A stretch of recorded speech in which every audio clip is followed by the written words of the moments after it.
It's a beautiful day to post Dragon Ball Sparking Zero content. And shout out to me for getting straight into it against Vaughn underscore 98K. Reminds me of somebody who I fought in Naruto Ultimate Ninja Storm Connections, whose name was just blew 100K. And just by the name, it seems as if Vaughn has retained more money than that other person. So, I'm going to shout out to him for his financial prowess. But that does not mean I will be taking it easy on this dude. Just someone explain to me why. I never know which one this is. Khalifla, Kefla, Kale, whatever. Whoever this one is. Why she Kefla. Why she starts. So I literally didn't even say the name. Like, I literally had 3 out of 4 guesses. And I got all of them wrong. What are the odds of that? Why does she start with 4 health bars, bro? Like, what about her makes her 4 health bar worthy? And no forms of Goku, except for, Ultra Instinct or whatever, have it? Like, come on, bro. That would make my team go so crazy, bro. Having 4, imagine if Goku, Vegeta, and, whatever. It's probably better that they don't because, at the end of the day, no, stop that. If they had 4 bars of health, everybody would be spamming them. Nice try, buddy. And get rush attack, pal. I see you trying to spark at me, bro. I'm not letting that happen. I won't let it go down like that, man. I don't give a fuck how many super senses you put on. And nope, you didn't learn your lesson the first time. Stay away from me. Oh, shit. Oh, shit. Oh, damn. Damn. Okay, I guess not, damn. Fool. Do people not realize, like, it's happened to me, but, like, bro, it only happens, like, once. Do you not realize what your ultimate is? Like, bro, do you not know your own moveset? You sold so hard. Alright. You're trying not to go down. How many times are you gonna do this? Bro, get out of here. And dang, does her skill points bar fill up quick or what? Like, what was that? Yup. I know all hope is... Oh, Broly. How original. You know what? I can't say anything because I'm running Gogeta. And guess what? I don't feel bad about it. If this was like a different game, I would feel bad about abusing the meta and whatnot. But as far as we're at online right now, nope, not even the slightest. Matter of fact, boys, I got a little secret to tell you. I'm going to get out in front of it. It's not even a secret. I'm going to get out in front of it before, somebody gets behind it or whatever. Nice try, pal. Get rush attacked. Boom. What was I saying? I have not been playing with the most honor possible in this game. I know. It's unbelievable. I'm working on it. I'm not perfect. However, the crazy part is it's like I have no conscience, bro. Because I remember I played this dude and this man was cheesing. It honestly would have been better to stand it, so I got the recording. But this man was cheesing. I'm talking about key blast spam, key blast spam. There we go. Insta sparking, all this type of crazy shit, like just over and over again. And you know what, bro? I waited until that game. I already knew what I was gonna do. I played the whole game through, and then just when he was about to win, I quit. Oh, I just quit. And I know I would usually chastise somebody like that, bro. I'm making an exception because it's myself, right? But at the end of the day, bro, there was not an ounce of me that felt like I did the wrong thing. Let's talk about this.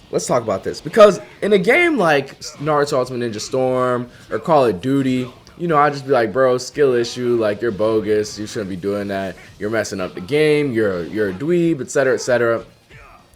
But this game is so ridiculous. And the way people play is so ridiculous. And they did a little bit. They fixed Yajirobe to some extent. But the game has refused to fix everything. And let's talk about it let's talk about it on a deeper level, bro. Because if we look at this, it's just like life. It is really just like life. I have watched Vinland Saga, and it's actually made such a big impact on my life, and I won't spoil it. But one thing I will say is that I have taken the mantra of having no enemies and trying not to resort to violence and, things of that nature and settle disagreements as amicably as possible for a long time now. Like, that's just such a big part of my life. I take pride in it, and I try to do the right thing. Um, and that's a whole nother. I have something else that I could think about, but that's a whole nother topic. But what I want to bring up is that, with situations like this, right? I'm a little stuck on what the quote unquote right thing is here. Let me give y'all a crazy story that happened in my real life. So I go play basketball like almost every day. And there was this guy. I mean, if you guys have ever played basketball, like not like professionally, because I've never done that, or like, not even for like a team, just like gone to play at the park. And I think this probably happens in a lot of sports, but I think basketball is has the worst like reputation for it. I could be wrong. Like pickup basketball, like where you just play with a bunch of people. Usually there's always arguments. Like there's just people who just, I don't know, bro. They just want to ruin everybody's day. Like they just argue everything. No, that wasn't. Bro, why is everybody messing up? Y'all are selling this game. I'll take that W. You tweaked, bro. Learn your ultimates.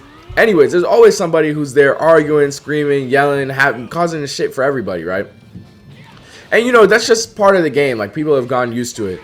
But at my specific court, there was a guy who just took it to the next level.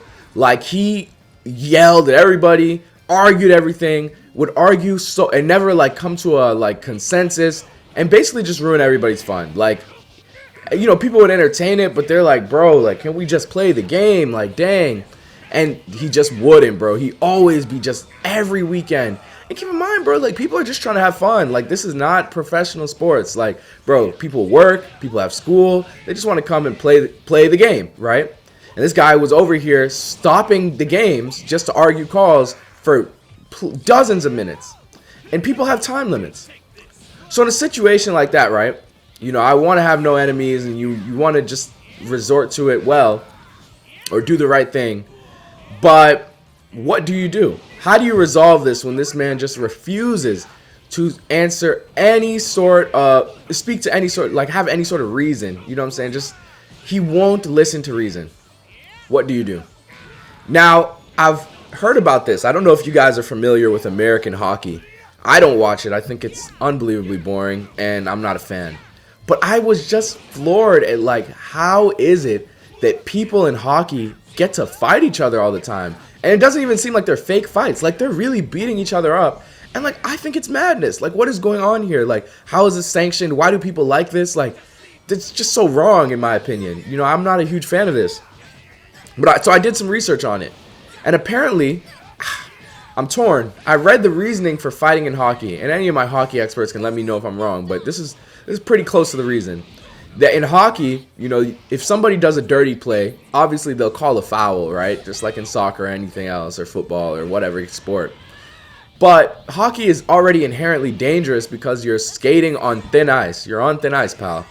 And if somebody does something dirty, usually like, a ref giving you the equivalent of a red card is just not punishment enough because you could really hurt somebody. So fighting, and that's why it's sanctioned, is basically a self-regulation tactic or strategy in the game, so that if somebody does something dirty, they know that you can't, like, there's real consequences to it. Like, you're not just gonna get a red card and be on your way. Like, somebody's gonna punch you in the face. And that threat of violence, that inherent threat of violence and willingness to go through with it is what keeps the game safer. Yes, I think you're starting to see where I'm going with it. So, in my basketball court, this guy kept ruining everybody's day, and everybody kept asking him for months to just stop. Like, let's just play the game. And one day, this guy just walks up on him while he's doing his usual thing of yelling and getting in people's faces and ruining the experience in front of children, in front of mothers, and just breaks his fucking jaw. I'm telling you, just takes his elbow, breaks his jaw, and then gets on top of him and chokes him out and breaks the other side of his jaw. That's extreme. That is extreme. But let me tell you something. That guy never did that shit again. Matter of fact, he never even showed up to the court again. And now everybody's experience at the court is better. And I'm really, every day I look for a better way. But sometimes I think if you won't fix it, maybe violence is the only answer. And I really am trying to find another way. But currently, I'm a little bit on that. So I say all that to say that in Sparking Zero, yes, I'm doing this to justify my rage quitting from time to time. If they won't fix, if the developers won't come in and fix some of the things that are obviously should not be in the game, like the key blast spam and some of these ridiculous insta sparking loops of 60k damage and all this, that's just to name a few. The after image strike abuse, I will fight fire with fire. We have to self-regulate. If people see that they will never win another game playing like that and everybody just quits until they decide to play quote unquote fair, then they will stop doing it. They're only doing it because they're still getting reward and there's been no punishment to it. So if the developers won't punish it, we as a gaming community have to come together and punish it. Either by fighting fire with fire, which I don't think they even understand yet. So sometimes it's just ruining their day by rage quitting. And that, so far, is my makeshift solution on how we can improve the user experience in Dragon Ball Sparking Zero. I know, it's dishonorable, but I truly believe I'm doing this for the greater good. Insane. And yes, I even put on fusion teams and Gogeta because I want them to get the message. I do. You have seen me try my hardest to play fair and people refuse to do it. So all these other people currently are casualties of war. You know what? I might switch back. Just because I'm saying this doesn't mean I'm going to do it forever. But right now, bro, I'm trying to balance the online community. I know it don't look like it, but just bear with me, bruh. Just bear with me, because there will be collateral damage. And unfortunately, this guy, he's playing the right way, but he is collateral damage. And I won't... How did he just run through the Kamehameha? Like, y'all saw that, right? He literally just went through it. He is collateral damage. I do feel bad, but I won't also lie and say this isn't fun. Like, I definitely see why people do this shit. This is fucking exhilarating. Will I even put on after image strike, or will I just abuse him? Oh, bruh. This is so painful. Like, damn. I should just power down on this man, bro. He ain't deserve this beating I'm giving him. I'm putting it on. You're done. It's over. It's over. I'm sorry.